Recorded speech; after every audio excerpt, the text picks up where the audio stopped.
Actually, what's very nice about Epicurus is he left us summaries of his own works. So that is a very rare event, literally, in philosophical history for someone to have left you primarily their own summaries. The only works we're moderately certain that survived from Epicurus were a series of letters he wrote to students and supporters.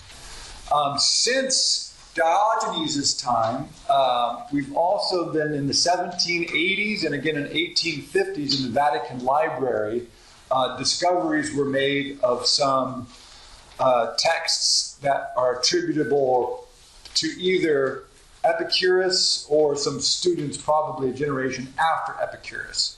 And so there's also a new collection of fragments that have come out in the last 50 years that are translations and sort of pinning these together.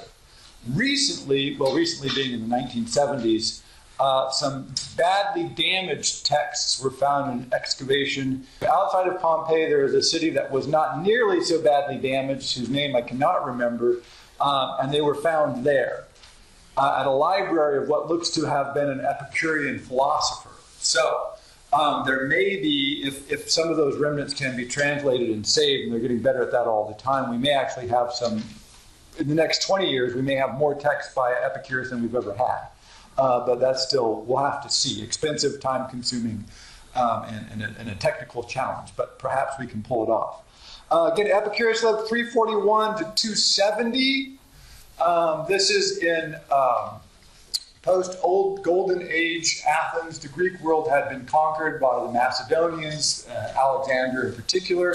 Alexander dies, and then you get the political turmoil that follows the death of Alexander. This is Epicurus' life. He overlaps with that. He was born in a colony of Athens to parents who must have been relatively poor. And then he moved around a little bit, began studying philosophy under several teachers, seemed heavily influenced by Democritus and the atomists, the guys that we started with, the natural philosophy school. I'll talk about how he broke with them and ended up founding his own school, we think potentially first in Lesbos, and he may or may not have been kicked off the island by the students of Aristotle, because remember, Aristotle had a school there. So it looks like he was chased out of town, although how true that is, we don't know. Settled in Athens and started his own school there called the Garden, and taught there for the rest of his life. He was exceptionally well-known and well-regarded in his own lifetime, so much so that even philosophers who disliked him said nice things about him. They said, well, his philosophy is no good, we think he's wrong-headed, but what a hell of a guy he is. We really like him. So you'll see why, as we read through his principal doctrines here, why Epicurus is well known, amongst other reasons, is he basically was completely antithetical to the society he lived in, was heretical, anti-political, really makes Socrates look like he has nothing as far as aggressiveness in being an anti-populist, and yet somehow died a hugely popular and famous guy, and was noted as such throughout history well into the Roman times. Significantly, he was hugely influential on the foundation and growth of Stoicism, about which the Stoics and the Epicureans agree on many things and disagree on many things. But what they agree on, much of that comes from Epicurus. So this is important to know, because that's where we'll move next to Stoicism.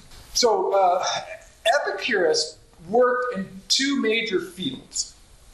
One is natural philosophy, what we would call the sciences today. And if you look at the works that he wrote during his lifetime, he was working a lot. More than half of them are on questions like the nature of the atom, how the celestial bodies move through space, on the sea, on creatures that swim in the sea. He was heavily invested in natural philosophy, an attempt to understand the natural world with reason.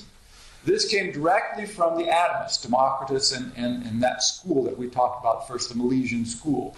What's important about this is the reason he wanted to study natural philosophy is because he thought men live in the thrall of superstition and fear. We fear the gods, We fear the judgment of the gods. We fear death. We fear the judgment of our fellow human beings. We fear the unknown, essentially. And he said the goal of philosophy is to liberate men from fear. And to do that, you have to liberate them from superstition. This is the key to understanding just about everything that Epicurus does. He wants us to have no superstition at all. If you can achieve that, he thought, then we would have no fear. Because there is nothing to fear as far as Epicurus was concerned. We do not need fear. It just hinders us if it does not help us. The goal of Epicurean philosophy is called ataraxia. It's probably the best translation. All of this is, what's your best translation? It's probably tranquility, equanimity of mind and body, a joyous peacefulness. Now, people have accused Epicurus, as you'll see why, of being a hedonist. Hedonisia is the Greek foundation from which that's derived, and it's the word for pleasure as such. Now, hedonism is not the goal. Pleasure as such is not the goal of Epicureanism. And it's important to note this. Several places in the principal doctrines that we'll work through, the word in the translation is pleasure. But it's the pleasure of ataraxia, the pleasure of tranquility, peacefulness, quiet joy, meditative bliss, if you will, is what he's after. So he shows up in Athens, sets up his school in a garden. This is the step one that's crucial to note. He establishes his school in a garden. All the other philosophical schools were either in political meeting houses. This would be the Pythagorean sort of temples. Or in public spaces. Because the purpose of your politics was either A, to build a foundation, sort of a religious foundation that gave you power, organization, and strength, with which you could organize and affect your society. Or B, like Socrates and Plato and Aristotle, to influence the leading thinkers of your age to change your society.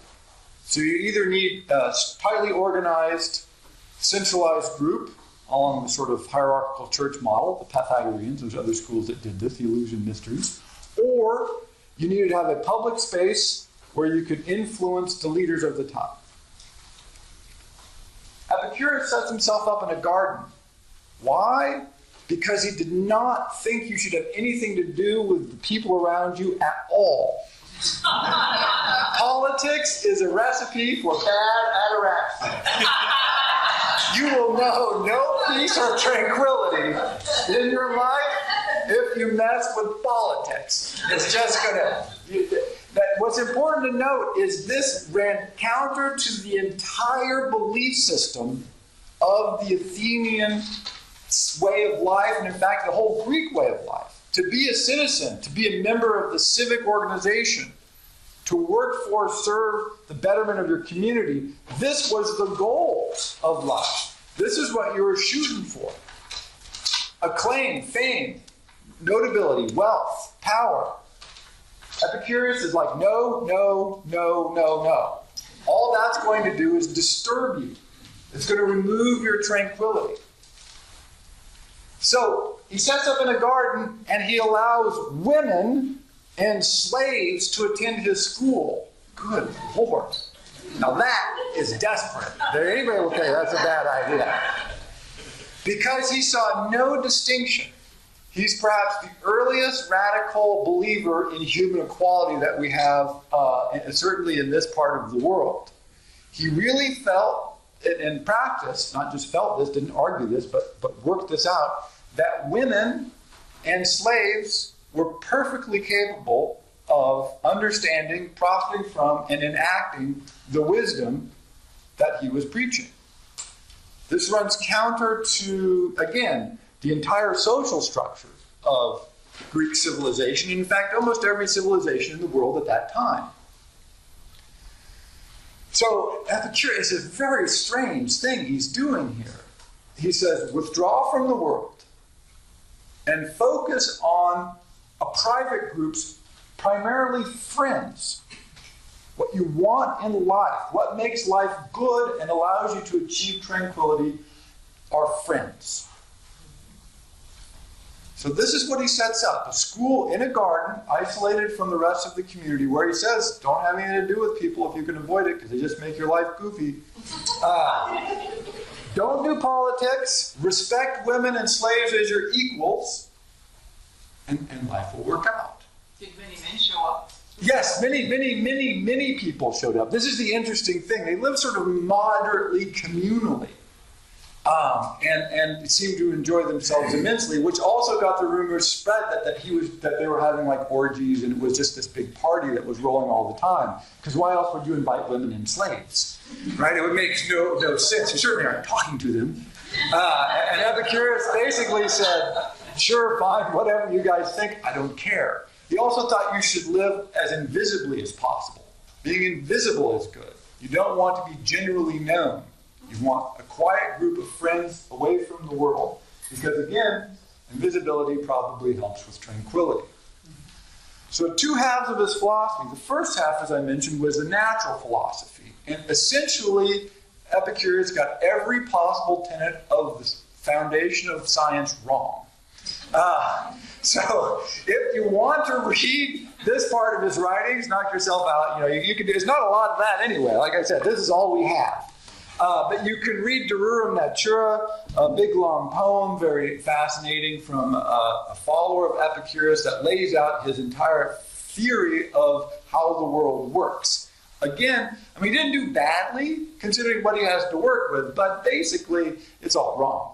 So it's an early attempt at science, an attempt to apply reason to what you could experience and explain everything from that. That's the goal. No gods making the sun rise and fall, no invisible spirits at work, no absolute transcendent souls. All that crap is gone. He doesn't believe in any of it. If you can't touch it, see it, feel it, or think about it, it doesn't exist. Now, in his writings, you'll see he says that the gods do exist. And it's not clear exactly what he meant by this, because every single proposition, except for when he talks directly about the gods, clearly states he does not believe in the gods at all. What he does say is the gods exist, but they want nothing to do with the human beings. So people have said that our founding fathers of the United States, this argument comes up, that they were religious. Well, some of them were, some of them weren't, but some of them were religious in the sense that they believed that the universe was created by a God who then left. Literally. And this philosophy is very much taken directly from the Epicurean school. That yes, there might be gods, yes, they might be out there, they're perfect, that's wonderful, they have nothing to do with human beings at all. And so whether he had to posit this not to be killed, or whether he really believed this and said, yes, fine, there's gods, whatever, they're out there. They just don't have anything to do with us, so stop talking about them. It's hard to know which is true at a several thousand year remove.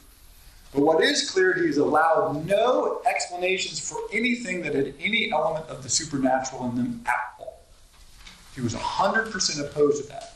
Because he thought, then fear enters. There's some force, some supernatural power that might influence us, affect our lives, overwhelm us. And we have to appease that power, or pray to that power, or in some way try to ameliorate our relationships with it. And he says that is soul killing. This is what makes a man afraid and makes a man less than he should be. So his whole thrust of his natural philosophy was trying to solve all these problems, so that we didn't have to have natural or supernatural explanations. The other side of his work, which I want to focus on, because like I said, he was just wrong about everything. His drive was good, but his answers were, wrong. But we know that now. We've worked out a lot of this stuff since then, a couple of thousand years advantage. His ethical philosophy, however, is the other side of this. if there are no supernatural forces, there are no gods essentially that have anything to do with us, what is the purpose of life? Ataraxia, tranquility. What you want to pursue is a life of pleasure, understood as peaceful enjoyment. This is the highest goal of life. This is the highest good. As such, the most important value that you have is prudence. So Aristotle and Plato and Socrates all talked about wisdom, right? The philosopher needs wisdom. That's the highest good. To know the truth is to do right. Aristotle argues, as does Plato. But yeah, so prudence is what you need. Because prudence is going to allow you to decide on various courses of action. I just thought of an example. I just looked it up before coming in because I heard this on the news a couple of days ago. I thought this encapsulates Epicurus' philosophy very well in some ways. Right now, 10% of the population has diabetes. And we're moving to 30% by like 2030. Of that, 0.27%, so not very many, have type 1, which is a type you inherit. Which means that almost everybody who has diabetes, which is 1 in 10 Americans roughly, soon to be 1 in 3, has type 2 diabetes, which is voluntary. You have to go out and get type 2 diabetes at the store, right? And this is the question of prudence. Now, no one wants diabetes in theory. In practice, we do want it. Or at least a good percentage of our population does. Because if you exercise poorly and have a bad diet, then you're probably going to acquire diabetes, or at least increases your chances dramatically. Not type 1, by the way, which is inherited, but type 2. Now, Epicurus says that is a lack of prudence, because the pleasures that you gain from eating whatever the hell you want are more than offset by the pain you're going to experience as a diabetic. And that every decision you make, the entirety of Epicurean philosophy, is directed at this central question. When you weigh out the pluses and the minuses, the long range and the short range, the immediate versus the future, where is the balance for ataraxia? If the balance is for it, then whatever it is good. By the way, Aristotle. Epicurus says quite clearly in many places, there are no bad pleasures as such. All pleasure is good. So let's just say that you happen to enjoy immensely torturing your neighbor's children to death slowly. Right? Is that bad? According to Epicurus, no. That's great. That's wonderful. That's a great and noble pleasure. With the hitch. It's probably going to piss your neighbors off. And then they're going to do something that's going to make your life unpleasant. So what you will end up with is a lack of ataraxia. Your tranquility will be disturbed when your neighbors come and kill you. Right? This is where Dracula went wrong. When the villagers all gather around and burn your castle down, your ataraxia is thrown way out of whack. Right? So every pleasure, from what you eat to who you spend time with, for what you do, should be weighed in those balances. But he says, in essence, he's completely amoral. This is important to note. Epicurus is perhaps the first radically amoral philosopher in history. He says there are no good and bad things as such in themselves. He says there are only things which add to or detract from your sense of pleasure, again understood as this sense of joyous tranquility. And so he's tricky to get a handle on. Another, in a letter, which I didn't recount, I think it's from the Vatican. Did I mention that they found some of his works in the Vatican? Yeah. So from the Vatican fragments, one of his followers wrote him, and from the context that we have what Epicurus wrote, it sounds like his follower wrote him and said, wow, I really like to have sex. I know I'm young and I have all these carnal desires, so I go out and have all this sex. And, is that okay? And Epicurus wrote him back and said, yes and no, as philosophers love to do. He said yes and no. The drive is natural. That's good. That's fine. Natural desires are excellent. Don't worry about that.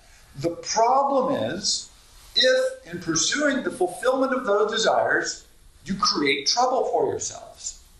If you pursue them in a way that breaks the law, or upsets your neighbors, literally it says upsets your neighbors, or creates other difficulties in your life, then you have to say, are the pleasures of sex weighing the pleasures of the trouble of having sex? If yes, then you should not bother. If no, then absolutely go out and have all the sex you want. So it's just very clear he returns to this over and over and over again. And so you have to ask yourself a whole number of questions. Where does the desire come from? He says the natural desires, as we experience them, are generally easily fulfilled. Getting enough food, not that big of a problem. Getting really fancy food, expensive food, feasts, ostentatious consumption of food, that's the problem. Now, where does the desire for the ostentatious consumption of food come from? Well, turns out it comes probably not from nature, but from society. Hence, what you desire to eat, you have to ask yourself, is this my natural desire to have sustenance, which if I do not fulfill it, will cause pain? Pain will have a lot of functions. Pain upsets your tranquility. And hence is bad. You want to eliminate pain if you can. But do you really suffer if you eat brown rice, maybe a little something on the side, a few vegetables, versus a 12-course dinner? Won't your natural desire for food be eliminated with either of them, but one of them being more expensive, more time-consuming, will be immensely more troublesome? So this thing, he tries to balance all the time. And so in a strange way, Epicurus, as a philosopher who starts off preaching pleasure and tranquility, becomes almost ascetic. Not quite. But to that point where he says you don't want to mortify the flesh, you just want to ask yourself which of your desires are natural, good, easy to fulfill. We'll take questions at the end. Easy to fulfill. And that's also part of his notion. He discusses that not everybody's desires will be the same. He says we have certain animal desires that will all be shared. But as human beings, he says, look, not everybody wants the same things. And depending on where you are and when you are, not all desires are equally easily fulfilled. So if you have some desire that's easy to fulfill but moderately unnatural, hey, knock yourself out. Who cares? If it makes you happy, go ahead. Doesn't disturb your tranquility? Wonderful. If you have some other desire that is exceptionally difficult to fulfill, now we're in trouble. Why are you pursuing that? You have to ask yourself. What is the perceived gain? At the same time, he says, look, not all pain is bad. He says sometimes we choose short pain because we see that we'll gain a much greater benefit in the long run. He says that's a reasonable exchange. So that if you want to have some pain for a greater gain of pleasure at the end, wonderful. He says, but again, you have to ask yourself very carefully, where does this desire come from? Why am I enduring this pain? Why am I doing something I don't want to do, something that might disrupt my tranquility? Is it something I really want? Is it something I really need? Or is it some unnatural social desire?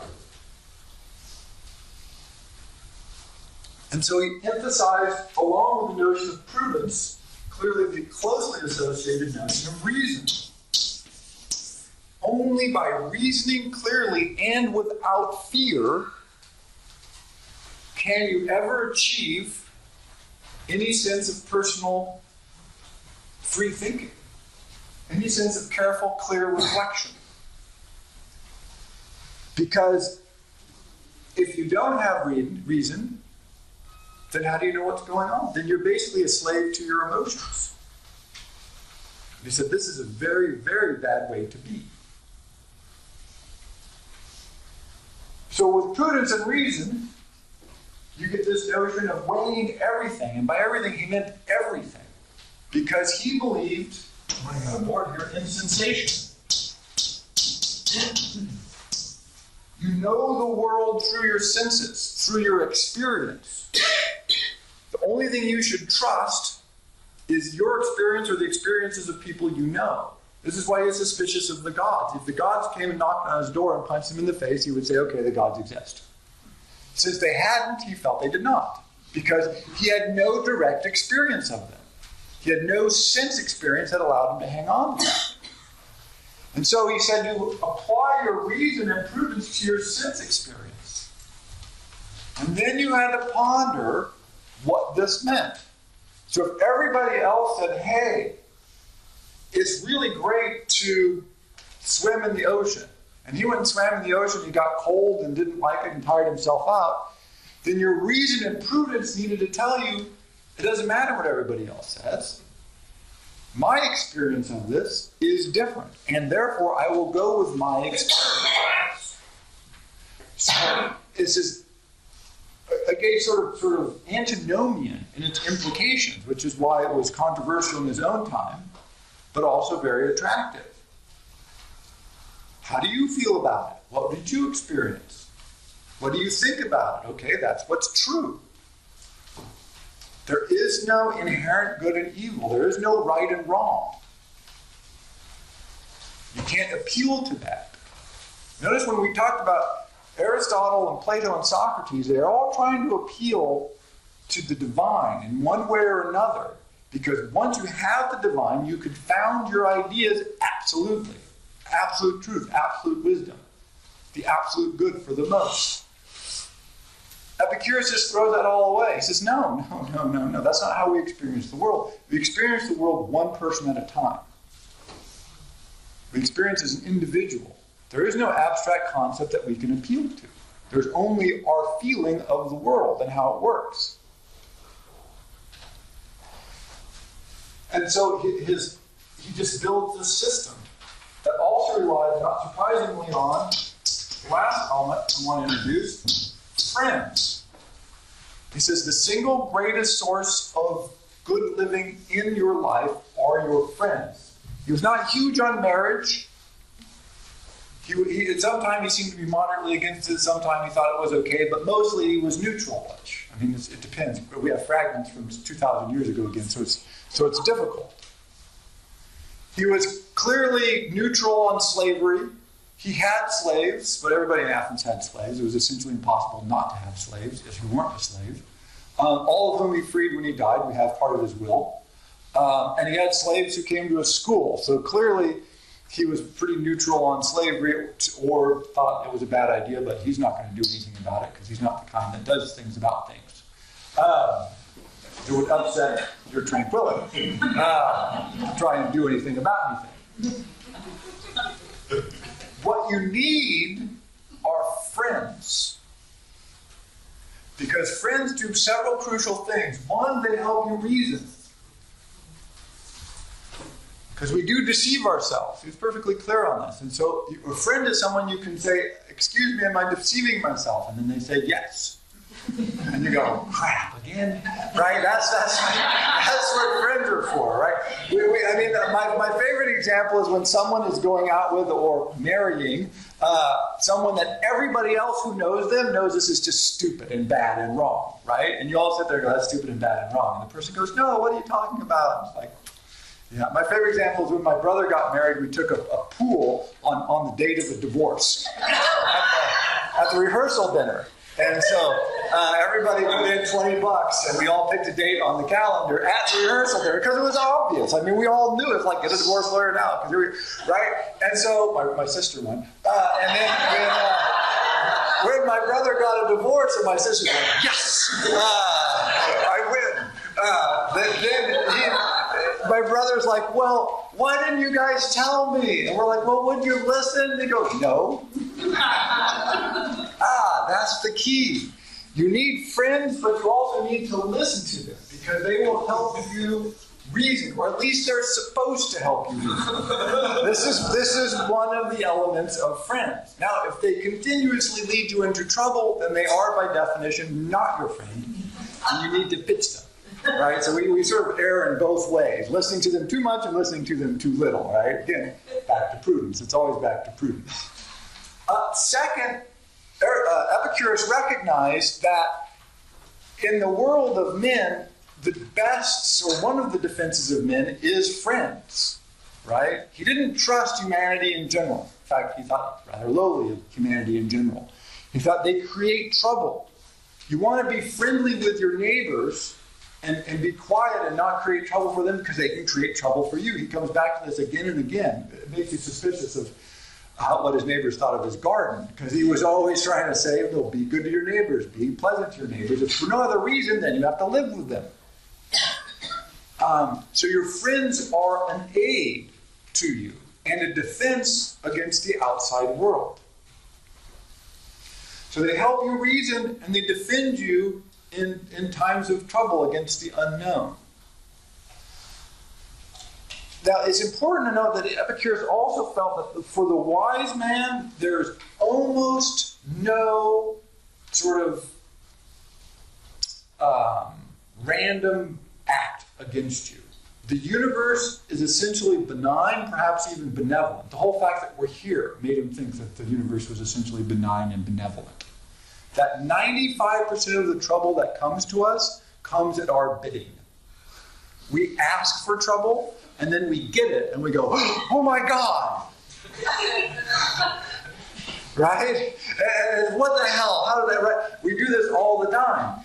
And Epicurus felt that this showed a lack of wisdom and prudence. And so, for the wise, the world is not scary or unknown. Now, there are a few things that happen. I mean, amazingly, in a war-torn civilization that he existed in, he still cleaved to this. In our time, he would have thought this was absolutely true. But for him, he says 95% of what befalls us that is ill befalls us at our own bidding. It's because we seek excess wealth, excess pleasure, excess fame, excess food, something that we don't really need. That we want it for the wrong reasons, we pursue it for the wrong reasons, and hence we suffer. And then when we suffer, we think, oh, wow, why is this happening to me? The fates are against me. There's a great scene, I think, in Agamemnon, the play by Sophocles, where Agamemnon is complaining, and then Zeus is like, why is he complaining? We sent a messenger to him and told him not to do this, and he does it, and now we're going to smite him, and he complains. I hate mortals. We tell them what to do, they never do it, and then we have to smite them, and they complain. I'm sick of the complaining. It's this great moment where Zeus is like, what do I have to do? Right? But we know this. We've all done this, right? Where we just do something, and in retrospect, we realize I was just inflicting pain on myself. Why would I do that? Epicurus is like, yes, why would we do this? It seems silly. So he built a system on trying not to do that, which you would think would be easy, but turns out to be remarkably tricky. How do you keep people from inflicting pain on themselves? It turns out that human beings are almost impossible. Right? And so that's where the friends come in. They're part of his withdrawal from the world. Another part of his withdrawal from the world that creates problems is suspicion of wealth. Now, he's not against money because he recognizes money can be a cushion against the world. Right? Money sort of smooths the gears if you live in a society in which money is a significant portion, which he did, and which obviously we do. So not having money is going to create a lot of problems for you. But trying to get more money than you need is going to create a lot of problems for you.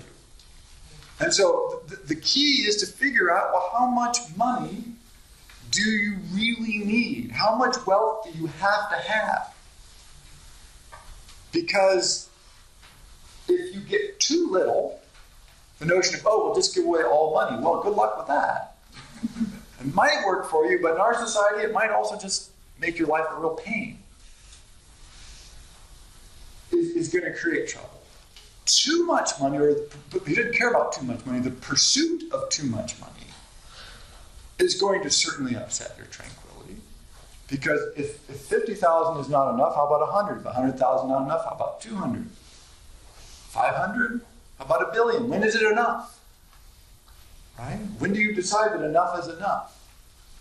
Well, he says that's what you need to be thinking about. This is what prudence is about again. The ability to judge this and say, really anything above this level is unnecessary. It's more pain to get more money than it is to live without that extra resource. He said the wants, the desires of nature are few and simply fulfilled. The desires of fancy are infinite. Right? What we come up with in our heads and say, wow, I really, really need that. And then, do you really? I don't know. Is it that much better? I don't know. Can't you not live without it? Probably. This whole struggle that we have. But he thought that if you could have friends to help you, could avoid wealth, and learn to understand and deal with your desires, channel them, understand them, reflect on them. Where do they come from? It's not from Epicurus, but it's a letter from a follower of Epicurus. I can't remember who wrote it now. It doesn't stick in my head. But he's writing to a young follower, the same thing, sexual desire. And he says, more or less, summarizing, look, masturbate. It'll make you feel better. If you do this a lot and you're still interested in the girl, then yeah, maybe you should pursue her. If not, then all you have is animal desires that are attaching themselves to an object at random. Don't upset yourself about this. Right? Exercise prudence. Now that's wisdom from like 2,100 years ago. And they just said, look, you have to understand your desires. If you have a desire for food, you have to ask yourself, have you not eaten enough? If the answer is, yeah, I haven't eaten in 2 days, then by God, go get yourself some food. If the answer is, well, I just ate some donuts and I want some more donuts, the answer is, well, you got a desires problem. It's so clear. Yeah, this is the thing, right? And so, but you have to do this continually. And he also said, by the way, that unnatural desires are not bad either, if they're easily fulfilled. Again, it's back to the ease of fulfillment issue. If it's not going to cause you any trouble, then go right ahead. Why not? But that's the only question. And this goes for everything. Another example I had is exercise. He does talk about the physical body and maintaining that a lot because, of course, if your physical body degrades, which it inevitably does, this can upset your tranquility. And so I thought about like people who run for exercise. Oh, well, that's probably good for you. But generally what they start to do is they want to run faster and farther in less time. And eventually this actually becomes bad for you. Right? And that was another fear. It's like, well, running is easy and cheap in theory. Why not? But when does the desire turn wrong for you? Friends are theoretical good, but if you want too many friends too often, then that becomes a bad. Right? So everything has to be weighed in this. So let's look at a few of these specific examples here, some of these fragments. Look at 5. Let's sort of summarize some of this here. It's on there. That's what I'm going to hit at. It's impossible to live a pleasant life without living wisely and honorably and justly, and it is impossible to live wisely and honorably and justly without living pleasantly. Notice this. This is, that sounds easy and straightforward. Absolute contradiction of everything the ancient Greeks believed, and pretty much an absolute contradiction of everything we believe. Notice self-sacrifice. Epicurus thinks that's stupid. Why would you sacrifice yourself? People go, I'm going to sacrifice myself to help somebody. Epicurus would say, why? That's probably dumb. You probably ought not do it. What are you going to get out of it? It'd be his question. Because if you're not going to get an increase in tranquility, then don't help them. He was very suspicious of these notions, right? Because if you're not living pleasantly, then you're not living wisely. And you're living unjustly. Notice he balls those all up. And we always want to separate them out. Oh, I have to do the right thing. We're always told this, right? We have all these examples. I did the right thing and I suffered for it, and that makes me noble. Epicurus says, no, that means you did the wrong thing, and you're suffering because you're dumb. Right? That's the Epicurean line. And so he would say, don't do dumb things. People say, I'm suffering. He's like, well, you're dumb. That's sort of, I can't help it. It means you're not wise, or you're unjust, or both. The fact that you aren't living pleasantly is proof. Right? And so when people would complain to him in theory, and some of the letters suggest this quite directly, he would go, well, don't be unwise or unjust, and you won't have an unpleasant life. So any notion of self-sacrifice or anything like that, he just had no time for it at all. And in the Greek world, where their big idea, which is where we started from, was the agon, right? Where we get the word agony. Right? You're supposed to be out there jabbing spears through Trojans. Epicurus is like, wow, that's sharp. It seems to me that if I pick that up and carry it someplace, somebody with an equally sharp thing is going to jab it at me, which is definitely going to upset my tranquility. So let's just put that down and walk away. And we'll be much happier for this. Very quietist idea. And for the Greek world, this was horrifying. Fight for your city. He's like, flee for your city. Right? If there needs some fleeing to be done, I'm your man.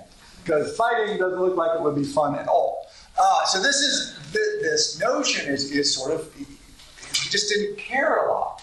Another thing that he is also embodying here with the political time is the forces of empire are at work for the first time in Greek history on the Greeks themselves. They were fighting amongst themselves. That seemed okay. But now that you have the Macedonians and other imperial forces taking over and splitting up, and the huge Greek empire spreading out. What difference does it make who rules you? Whoever rules you is probably, in the equivalent of thousands of miles away. Be closer, but in that time, it took so long to travel. They were just, so a ruler could come in one day, say, I rule, and everyone's like, okay. And 4 weeks later, another ruler could come in and say, well, that king died, and we divided things up, now I'm in charge. Epicurus thought the idea of standing up to these people and going, no, we're loyal to the last guy was insane. Does it really matter that much? Probably not. Probably not. Let's not worry about it. Right? So 5 is huge because, like I said, it runs almost kind of like patriotism. You would think patriotism, you'd be like, really? So what you've got is an abstraction that you want to sacrifice yourself for so that the abstraction feels better. Why would you do that? What the hell are you talking about? So you would have no patriotism. Nope, not doing it. 6, in order to obtain protection from other men, any means for attaining this end is a natural good. This lets you know how he feels about other men. Right? You recognize that the greatest problem in living a tranquil, pleasant life, it's not the gods, not fate, not the natural world, all of which he thought were fine or non-existent, but other men. Or us being stupid, right? Ourselves or other men. And so that was a huge one for him. And then 8, which I talked about before, no pleasure is a bad thing in itself. No pleasure is a bad thing in itself. Absolute, full amorality. And this is not the only place where he says this, but the things which produce certain pleasures entail disturbances many times greater than the pleasures themselves. You wouldn't think this would be confusing, but wow, aren't we confused on this often? I always think diamonds are the great example of this. People pay a lot of money for diamonds, which are just, I mean, it's weird, and it throws me off completely. Why? Particularly when it turns out that they're artificially scarce. They're naturally super abundant. They're one of the most abundant things on the planet. We're absolutely swimming in diamonds. You can go to the hardware store and get diamond bit saws. Why? Because they're everywhere. And yet we love the things. I don't know. It's great. So, but the pleasure in diamonds is not bad. And if you had diamonds in your yard and you could dig them up and cut them and wear them, you'd be like, great. Does that refer to 15? Yeah, potentially. Yeah, we'll get there. Yeah. It's great. It's wonderful. You have this full opportunity. Do that. Wear all the diamonds you want. But how much time do you want to spend trying to earn money or do other things to get diamonds? It just doesn't seem worth it to him or anything else like that. 12 explains why he's so interested in natural philosophy. It is impossible for someone to dispel his fears about the most important matters if he doesn't know the nature of the universe, but still give some credence to myths. So without the study of nature, there is no enjoyment of pure pleasure. He is opposed to myths of all kinds. You cannot emphasize this enough. He hates myths. He thinks they destroy our capacity to reason and upset our tranquility because we believe things that are not so. And this creates all kinds of problems for us. He says it's okay to say you don't know, and it's okay to say this is true because of my reasoning on this. But it's not okay, again, to have any mythological or supernatural explanation at all. And this just drove his community crazy. They thought this was nuts. I mean, you had legal obligation to perform religious duties if you were a citizen of Athens, which he was. In such a society, to wander around saying myths are stupid, you ought not believe them and act on them. Wow. Right? And he again returns to this over and over again. Yeah, 15. The wealth required by nature is limited and easy to procure. But the wealth required by vain ideals extends to infinity. Right? It's always that question. In fact, I love this notion. People have seen the tiny house movement. Yeah. They build the really small. They build really small houses, like 200, 300, 400 square feet. But they have to build them on trailer axles because it's illegal to build small houses in most regions of this country. There is no maximum size. You can build a house as big as you want. Build it, 10,000, 20,000, 30,000, 50,000 square feet. That's fine. That's good. In fact, we think that's great. But you can't build a small one. Right, which to me is like the legal incarnation of 15. Right? We could all live perfectly happily in 300 or 400 square foot houses with some outbuildings, or maybe two of those put together if we have a big family or whatever. That's great. We can do this any way we wanted. But you're not allowed to do that. It's too easy, too cheap, too simple, too natural. Right? No. But a 5,000 square foot house, absolutely knock yourself out. That's great. And so this notion of making simple things difficult, either through our own vanity or, in this case, actually codified into law, which is weird when you think about it. I know, let's make it difficult for people to afford places to live. That seems like a good plan, right? Do we need to do that? Apparently we do need to do that. Make it difficult. So that's his idea there. Vain ideals extends to infinity. 23. If you fight against all your sensations, you will have no standards to which to refer, and thus no means of judging even those sensations which you can claim are false. So this again, you have to believe what you experience. You would think this would be obvious and simple, and yet it's not at all. Again, this is one of his problems with the gods. If they would walk up to him and talk to him, he would be much more likely to believe in them. Since they don't, he doesn't. If you can't demonstrate it through factual, sensual experience, it's not true, or at least you have to hold it in abeyance. Right? This is what I like about cars. You know, they put emblems on cars, like BMW, Mercedes, Ford. Otherwise, right, you wouldn't know. Because your experience of them would not allow you to judge that these are different and better or less good. See, they know this. And so they have to put a label on there that says, this is really good and you ought to pay a lot for it. This is a piece of crap, but we'll sell it to you cheap. So our experience, if we could trust it, you could make these judgments, but they're not going to let us trust our judgments, because if we did, they know exactly what would happen. We wouldn't be able to tell the difference because we can't. Otherwise, you don't have to put the labels on them. The example of that is, a couple years ago, probably still true, it's like 2 years ago, BMW had a 2-year, 26,000-mile warranty, and a Kia had a 10-year, 100,000-mile warranty. Who's making the better car?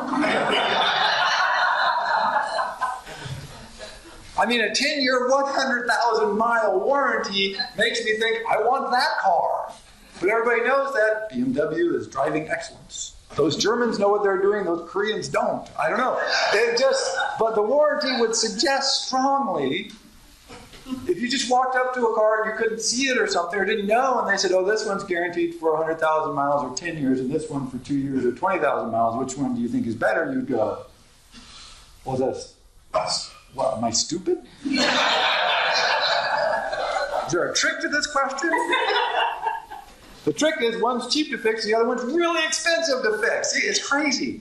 But we don't trust our sensation often. We don't trust our experiences.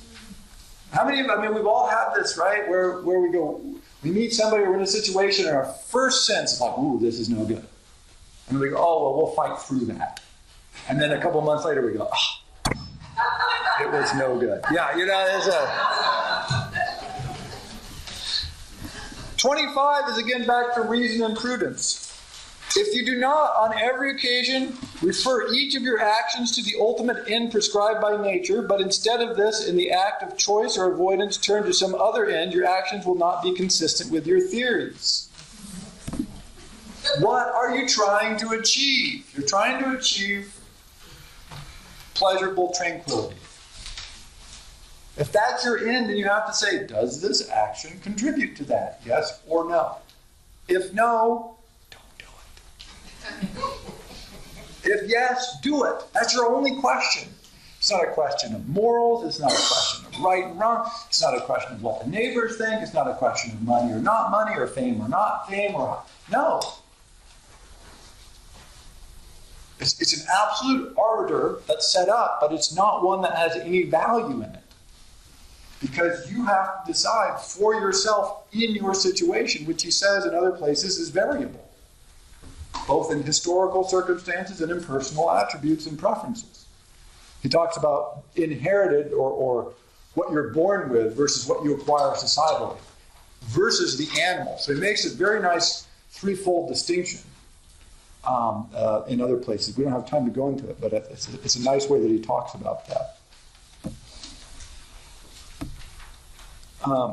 Let's look at 26 because he talks a lot about pain. We not understand that all desires that do not lead to pain when they remain unsatisfied are unnecessary. But the desire is easily got rid of when the thing desired is difficult to obtain or the desires seem likely to produce harm. So this is part of his theory of pleasure is that pleasure is the absence of pain. And so that really what we think of as pleasure is at least as much, if not more, about removing things that are unpleasurable. And he says, so if you desire something, and you should stop and ask yourself, if I don't get this, will I suffer some pain? Right? If I don't get, I don't know, something, a really big TV, right? What pain will I suffer thereby? Will my friends mock me because I have a 40-inch rather than a 50-inch television? If so, they suspect that I should get some new friends. Right? That the pain I'm feeling is not TV lack, but a bad collection of friends. Right? Isn't TV going to be a lot better if it's really big? I'm always suspicious of this. Why is something bad when it's small, good when it's big? But there you go. If you could identify it and say, really, if I had a bigger TV, something particularly good would come of it, then he would say, get the TV. If not, don't get the TV. Very simple, very straightforward. But one way of asking yourself, and this is a good question, by the way, I suggest running this experiment, is the pain question. Really, am I going to suffer if I don't get this or fulfill this desire? Often the answer is, well, not really. I've lived this long without it. Is it that important? Is this really that crucial? If you ponder with the pain notion, a lot of times you end up going, yeah, not really, who cares? There's one person suggested putting your credit cards in a block of ice in your freezer. So if you wanted something, you had to wait at least as long as it took the ice to melt. And he said often that amount of time is long enough to go, I don't really care after all. Right? Just pause and reflect. We hate pause and reflect, but that's what it's really about.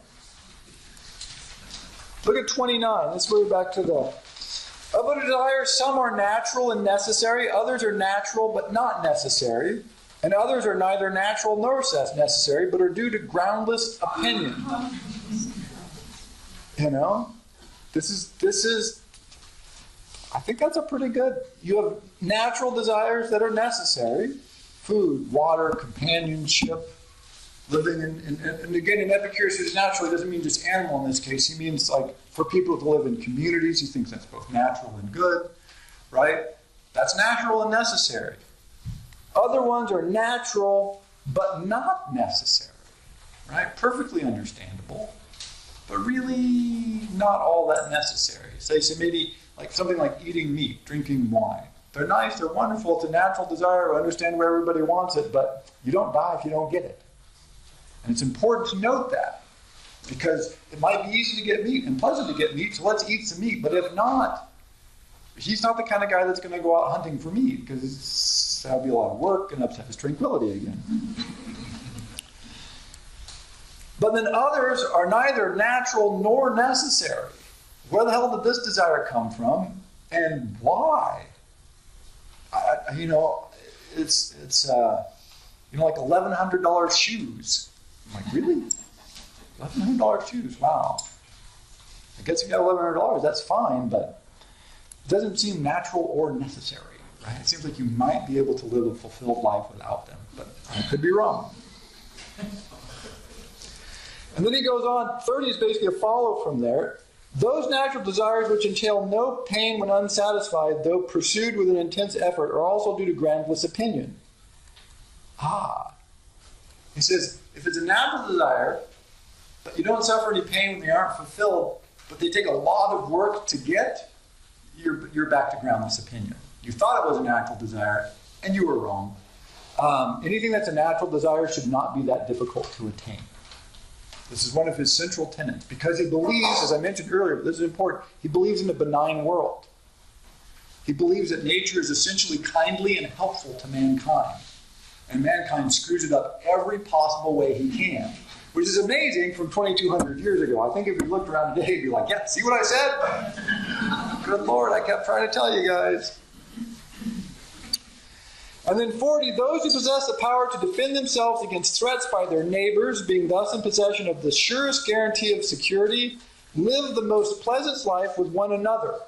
And their enjoyment of the fullest intimacy is such that if one of them dies prematurely, the others do not lament his death, as though it is called for pity. So you live pleasantly in your community, secure, not with your neighbors, but against them. He's always suspicious of those around him. He's like, you don't want security with them, you want from them. You want to be independent. You want to be able to rely on your friends and your intimates to live a quiet, retired life of contemplation and prudence and reason. That, for Epicurus, is the greatest possible good. So that is Epicurus. Thank you very much.